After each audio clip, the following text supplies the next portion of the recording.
ہماری زندگی بڑی قیمتی ہے، ایک ایک سانس بامقصد ہونا چاہیے، لیکن ہم اپنے وقت کو کس آوارگی کے ساتھ، کس بے دردی کے ساتھ گزارتے ہیں۔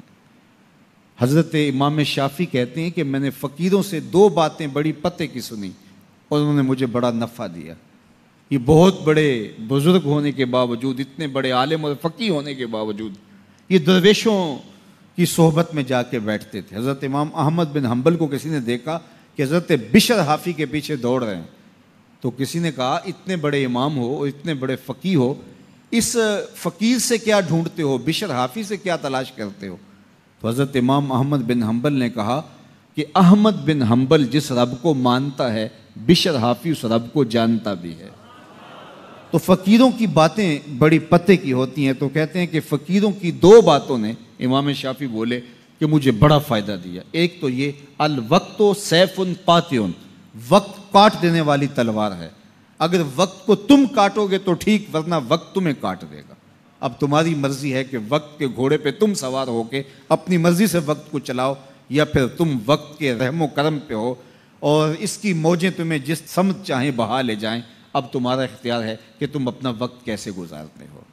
دوسری بات جس نے مجھے بڑا نفع دیا وہ یہ کہ اپنے آپ کو نیکی کے کاموں میں لگا دو، ورنہ نفس تمہیں برائی کے کاموں میں مشغول کر دے گا۔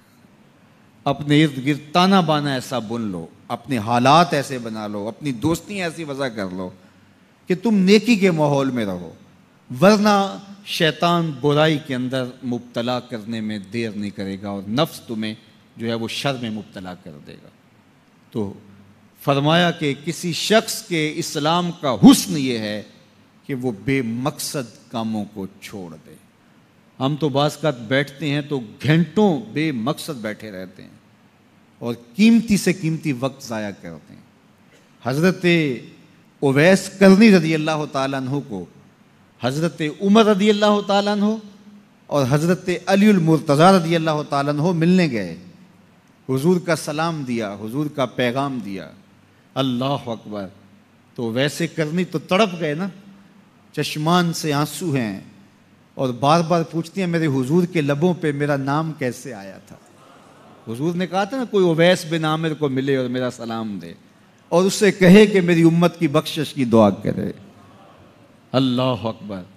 تو یہ ملنے گئے حضور کی وصیت اور حکم کے مطابق، حضور کا سلام دیا، تو یہ بار بار کہتے تھے حضور کے لبوں پہ میرا نام کیسے آیا، اللہ اکبر۔ تو جب یہ تڑپ دیکھی تو کہا اتنی محبت اور اتنا پیار تو حضور کو ملنے نہیں آئے، حضور کو دیکھنے نہیں آئے۔ تو حضرت اویس کرنی فرمانے لگے تم نے میرے حضور کو دیکھا ہے؟ تو یہ خاموش ہو گئے، تو کہنے لگے میں نے نہیں نہ دیکھا تو مجھ سے پوچھ لو، تم پہلے بتاؤ کہ حضور کے ابرو جڑے ہوئے تھے یا کھلے ہوئے تھے؟ اللہ اکبر، تم نے تو حضور کو دیکھا ہے تو ذرا بتاؤ نا۔ پھر خود ہی فرمانے لگے جس نے نہیں دیکھا اس سے پوچھ لو۔ کہا کوئی قریب سے دیکھتا تو کھلے ہوئے نظر آتے، دور سے دیکھتا تو جڑے ہوئے نظر آتے۔ معلوم ہوا کہ حضور کی قربت میں ہی رہے ہیں اگرچہ بظاہر دور رہے ہیں۔ تو یہ اتنے جلیل القدر صحابی ملنے گئے، کچھ دیر باتیں کی، اس کے بعد حضرت اویس کرنی نے ہاتھ بڑھا دیے، کہا اچھا آپ نے بھی آخرت کی تیاری کرنی ہوگی، میں نے بھی کرنی، اچھا حشر کو مل